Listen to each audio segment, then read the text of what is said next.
Couch, and joining us here on the couch, we have Mr. Pat Searle. Welcome back.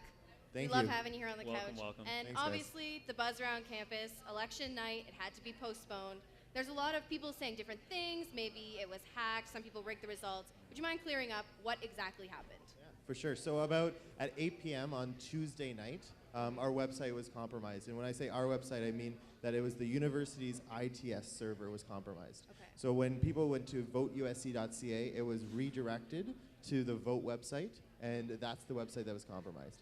The USC uses that website for all their voting, and when we fixed it, we noticed that there was 3 different attacks on the website on Tuesday night, but when we finally fixed it the next day, which was yesterday, the Secretariat of the university, and I'll break down how the elections work, contacted the USC and said that they would be canceling the senator and governor elections, and that any referendum decisions would be considered invalid by the Board of Governors. And so what the USC does each year is we handle the senator and the BOG elections because we can get a greater voter turnout of students. So what that means is that it's a university election that the USC oversees. It's different from the USC elections. Okay. And for us to cancel, for the university to cancel both the USC, the senator and the BOG elections, and also say that our referendum would be invalid, we felt that it was the best decision. It was a hard decision, and Andrew Fergione can attest to that, having to sit in those meetings and fight to see how can we make sure that this doesn't have to happen, but it did. It wouldn't make sense for us to allow for 2 elections to be canceled and not us to consider perhaps how invalid our results were.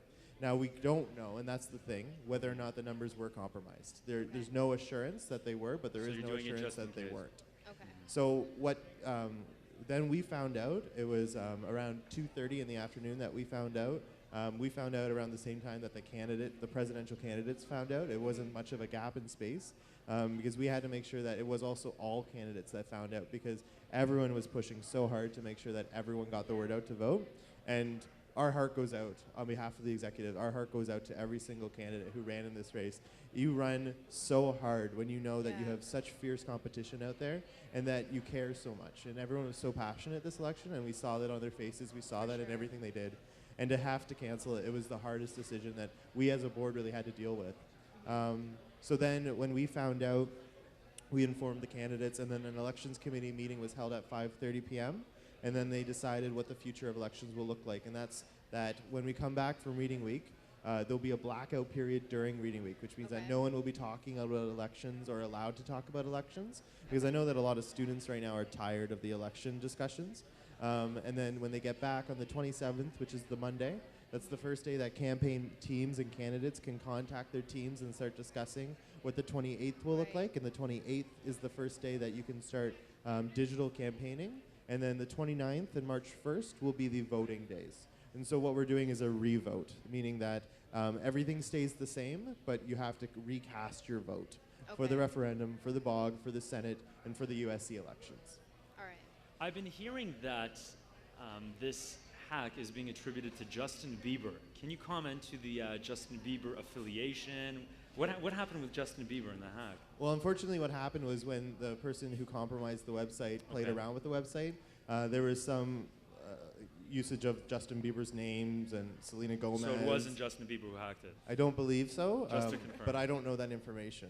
I guess you never know. But I think at the end of the day, what we're trying to communicate is that the Western ITS server was compromised, and it was really a decision coming from up top that all results could be invalid, and because it's a public institution, their governor and their Senate elections are so important because they approve public funds through a budget. Those are technically real elections, so is ours, but they're viewed through Ontario as an official election, that any way that they could be compromised or invalid, they have to back out right away. Absolutely.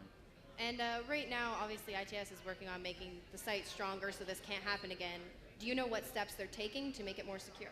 Well, I do know that they've done a lot of things in the past 24 hours to make the website more secure, and that's why we're not voting on today and tomorrow. We weren't able to turn around a vote as quickly as that. We also respect the fact that candidates are really worn out, and so are the campaign teams, and I think everyone needs a nice break, regardless if you're getting a tan in Cuba or on Concrete Beach.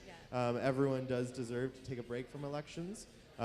It was a very, very difficult decision, but I know that when we come back, ITS will have a very strong, more secure website than ever before, because I think they've learned from this, and that's good. Absolutely. For sure. Well, thank you so much, Pat, for clearing up some of the rumors around that. And guys, we had around 9,000 people vote, so make sure all of you 9,000 and more get back and vote again. As Pat was saying, the week after Reading Week, get involved, because it's an important thing here at our Absolutely. university. So thanks for tuning in here on Big Purple Couch.